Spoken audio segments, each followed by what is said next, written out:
Jews and friends of Jews. What is it about the word Jew? Comedian Louis C.K. observed, Jew is a funny word because Jew is the only word that is the polite thing to call a group of people and the slur for the very same group. He said, most groups have a good word and a bad word. Theirs is the same word, just with a little sneer on it. And it becomes a terrible thing to call somebody. Because you can say, he's a Jew, and that's fine, but he's a Jew. And that's all it takes. Are you comfortable saying, I'm a Jew, as you are as comfortable saying, I'm Jewish, I'm of the Jewish persuasion? Why are we more comfortable with ourselves if we add an ish to the end? How old are you? I'm 40-ish. Actually, I'm 44. What religion are you? I'm Jewish. Actually, I'm a Jew. One of the entries for Jewish in Urban Dictionary says, someone who is kind of like a Jew, but not quite. For example, Marissa makes matzo ball soup, but never goes to temple. She's so Jewish. I know there are other ish ethnicities. There are the English, the Irish, the Scottish, Polish, Amish. I'm toying with language here, fun with suffixes. But perhaps we're more comfortable being Jewish than a Jew. Because when you add ish to the end of your age or your weight or your height, you've made a little wiggle room. You may be a little older, a little younger than you say, a little slimmer, a little heftier, a little shorter, a little taller. You're this, but you're fluid. You have brown hair, but you might be blonde-ish in certain lights. If you're vegetarian-ish, you can still have a turkey slider now and then. If you say that you're going to arrive at 6-ish, you can still be a few minutes late. The ish is forgiving. You can't be defined, nailed down. You defy categories. The ish perforates the lines, while Jew is so exacting. I'm Jewish, not Orthodox. I left the shtetl with the Enlightenment and never looked back. I have universal principles. I reject the biblical concept of a chosen people. I'm uncomfortable with elitism. I value and defend the rights of all people. I'm an American, a citizen, a human being, a humanitarian, a student of humanities who happens to be Jewish. And even with the ish at the end, sometimes we worry that things are too Jewish. No one walks into a pho restaurant and says, oh, this is way too Vietnamese for me. No one walks into a patisserie and says, oh, too French. No one walks into a trattoria and says, too Italian. But we walk into a deli and we think, this is too Jewish. This is just a little too Jewish for me. Vanessa Hildery, also known as the Hebrew Mamacita, tells this story. She says, I meet a guy in a bar and he's cute. He asks me out to dinner the following Tuesday. I decline. Tuesday is Yom Kippur. I will be fasting. He says, you're Jewish? You don't look Jewish. You don't act Jewish. And he says it in this tone like he's complimenting me. And I say nothing. I say nothing, which combined with a flirty smile translates as thank you. I say nothing because I got a contact high off of someone's anti-Semitic crack pipe. Bartender, tell me I don't look Jewish. Tell me I don't act Jewish. Because what does Jewish look like to you? Should I fiddle on a roof for you? Should I humor you with oy veys and refuse to pay because, oh, you know how we like to Jew you down. Jew you down, I'd like to throw you down. Because I walked here long miles on hot sand to publicly repent my sins, because I almost forgot that 6 million died without having the option of giggling on bar stools. And if you must see me as that blood-sucking Jew, see me as that pesky mosquito that sucks the prejudice right out of you. Someone tells you you don't look like or act like your people? Impossible. You are your people. You tell them they don't look. Period. It's good stuff, but there's a reason Jew is uncomfortable at times. A reason we worry about things being too Jewish. A reason we forget that two of the most iconic beauties on the planet, Marilyn Monroe and Liz Taylor, were Jews by choice. A reason why we feel good sometimes when we blend in. Because despite living in West Los Angeles, sometimes we think Jew, and we still think beard, sidelocks, Strymel, Yellow Star, German propaganda, cartoons, Warsaw, little boy with his hands up, piles of shoes. We think soap, lampshade. It's safer to be Jewish than Jew. Jew has been defined by the centuries, chiseled by abusive hands, molested into shape. A blood-stained word, a target, a word people spit. This past year has seen a rise of anti-Semitism on American campuses and around the world, starting with a firebomb thrown at a synagogue shortly before the start of Rosh Hashanah services in Kiev, a rabbi in Belgium stabbed in the throat walking to synagogue, a Belgian officer ranting online how the word Jew itself is dirty, Jews assaulted in Austria, posters calling Jews murderers and criminals all over the capital of Brazil. In Denmark, a kosher restaurant smashed, painted with the words Jewish pig. A gunman opening fire at the Great Synagogue in Copenhagen. In France, a Jewish woman and her child violently assaulted by others shouting, "You're a dirty race." People beaten, punched, kicked, walking home from synagogue. Windows smashed at the Jewish library, a Jewish boy tear-gassed, 4 Jewish men killed in a kosher supermarket. At the same time, a dozen people were killed at the newspaper, "Je suis Charlie, je suis juif." Hundreds of graves at a Jewish French cemetery overturned, the words "dirty Jew" graffitied everywhere. Jewish cemeteries vandalized in Greece, Italy, Hungary, Poland, Russia, Norway, swastikas and slogans like 6 million more. There was a soccer game this year in Amsterdam where the entire crowd was chanting, "Hamas, Hamas, Jews to the gas." And they also chanted, "My father was in the commandos, my mother in the SS. Together they burned Jews because Jews burn the best." This year that happened. An attack inside a London synagogue, Jewish teens attacked in South African shopping mall, assailants yelling, "Jew, Jew." Even though there were strides this year, President of France said some amazing things. Pope Francis said this year, it's a contradiction that someone should be a Christian and an anti-Semite because his roots are Jewish. Let anti-Semitism be banished from the heart and life of every man and every woman. But still, it was a rough year. And it's upsetting and scary, but not surprising. It happens whenever the world spirals down. Economic distress, debt, recession, crash. Blame the Jew, the eternal scapegoat reloaded. In fact, that's what this day was originally about. Torah describes the ancient temple ritual for Yom Kippur.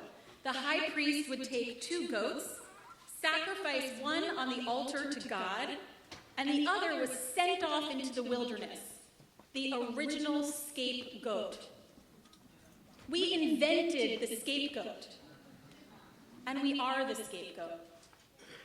Jew is a tough word. The first time the word Jew appears in our scripture is when our matriarch Leah says of her 4th child, "This time I shall thank the Lord." And she names him Yehuda, Judah. Judah means thankful. Judaism means thankfulness. Jew means thankful one. How many of you knew that? The first time the word Jew appears not as a name, but as an identity in our scriptures in the book of Esther, Mordecai the Jew. And we all know how that story goes. In chapter 3, Haman says to King Ahasuerus, "There is a certain people scattered and separate among the peoples throughout all the provinces of your kingdom, and their laws differ from those of any other people, and they do not keep the king's law. If it pleases the king, let it be written to destroy them. A certain people. Boo Haman, cue the groggers. His genocide is thwarted, and at the end, Haman hangs. But he's not dead. You could hear echoes of Haman when the term the Jewish question was first used in Great Britain in 1750 in debates over the status of the Jew in European society. There is a certain people, scattered and separate among the peoples, and their laws differ. The question was discussed in France after the French Revolution. There's a certain people. The Jewish question then moved to Germany. There is a certain people, and their laws differ. Reform Judaism was born around the time of the French Revolution, when for the first time European Jews were recognized as citizens of the countries in which they lived.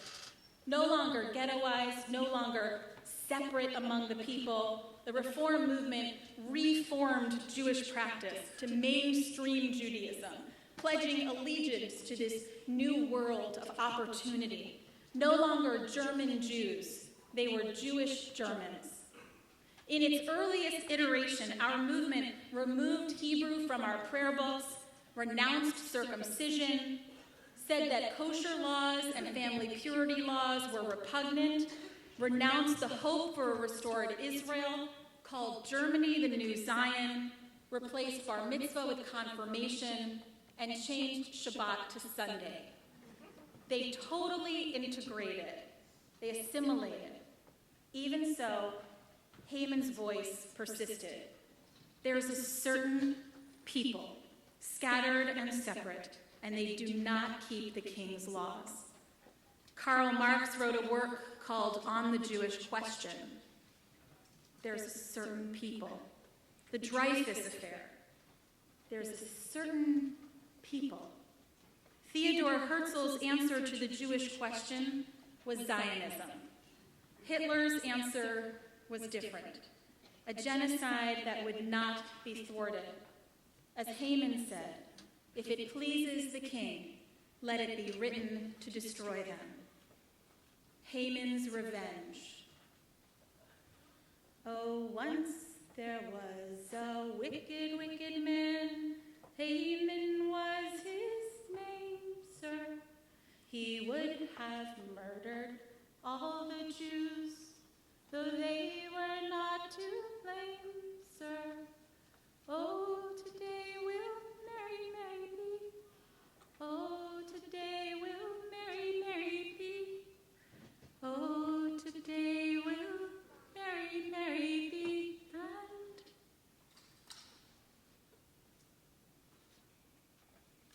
And Joseph was Pharaoh's right-hand man, his top vizier, and he rescued all of Egypt from crippling famine. And then in Exodus we read, a new king rose over Egypt and knew not Joseph. And he said to his people, we must deal with the Israelites harshly. How quickly our accomplishments, our mighty contributions, forgotten. There is a certain people.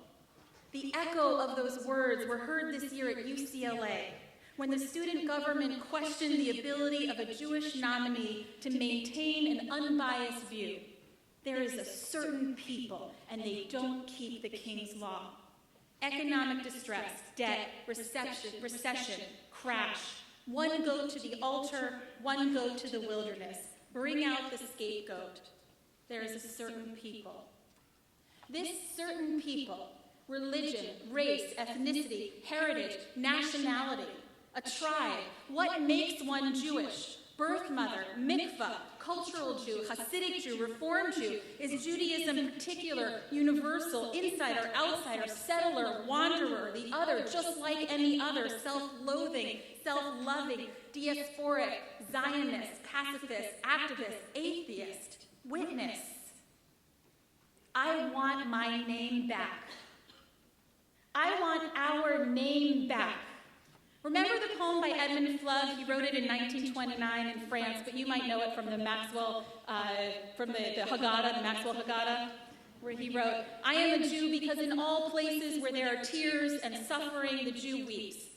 I am a Jew because in every age when the cry of despair is heard, the Jew hopes.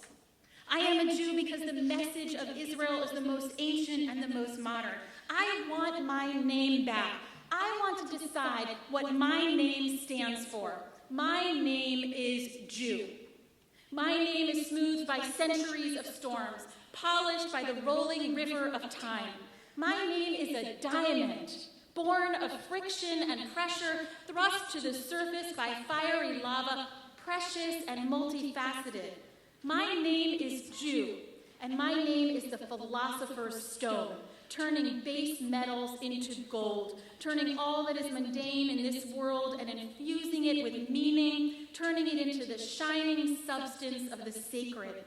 My name is Jew, and my name turns the animal of man, his brutality, his beastliness, into beauty and righteousness, elevating him above his dust and his dross.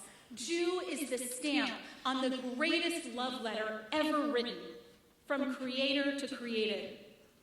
A love letter in which we are given the 10 Commandments, the ethical guideposts of civilization, the love letter that proclaimed that every person is made in the image of God, B'Tselem Elohim, that every living vessel, whether broken or whole, is infused with worthiness, casting down the caste systems.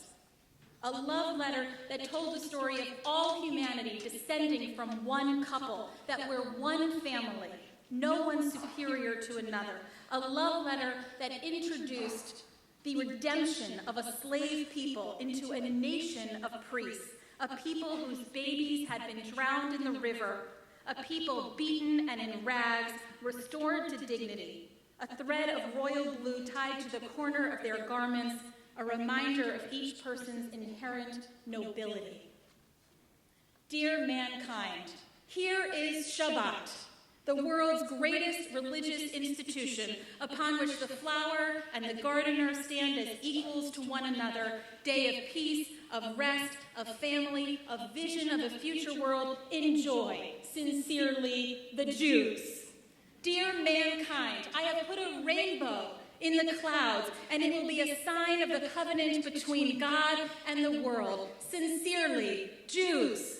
Dear mankind, love your neighbor as yourself. Sincerely, Jews. Dear mankind, welcome the stranger into your midst. Sincerely, Jews. Dear mankind, let my people go. Sincerely, Jews.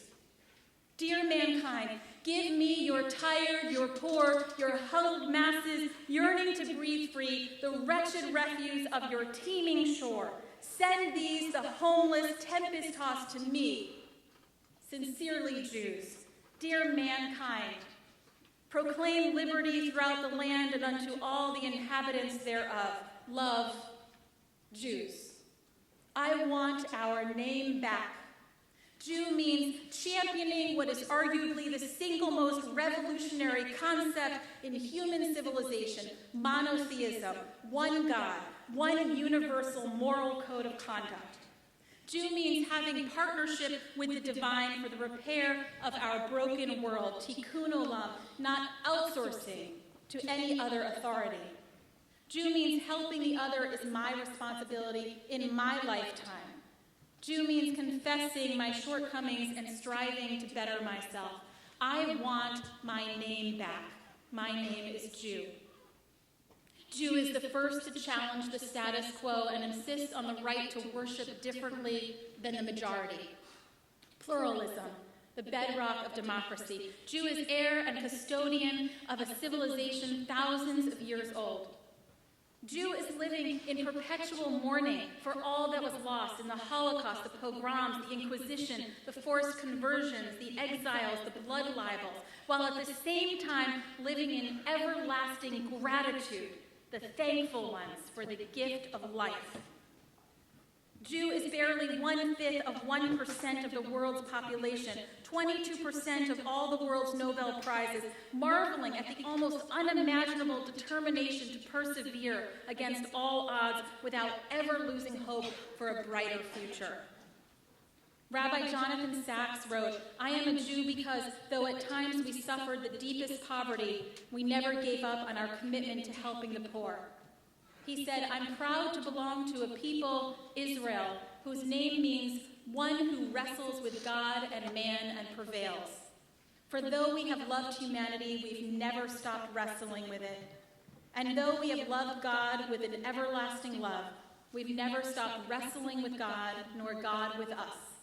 I'm proud to be part of a people who, those scarred and traumatized, never lost their humor or their faith, their ability to laugh at present troubles and still believe in the ultimate redemption.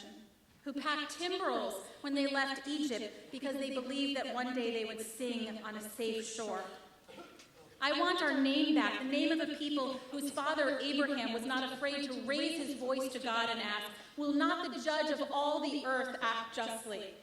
The name of a people whose prophet Isaiah said, is this the fast that I want? Undo the fetters of wickedness. Let the oppressed go free. Share your bread with the hungry. Clothe the naked.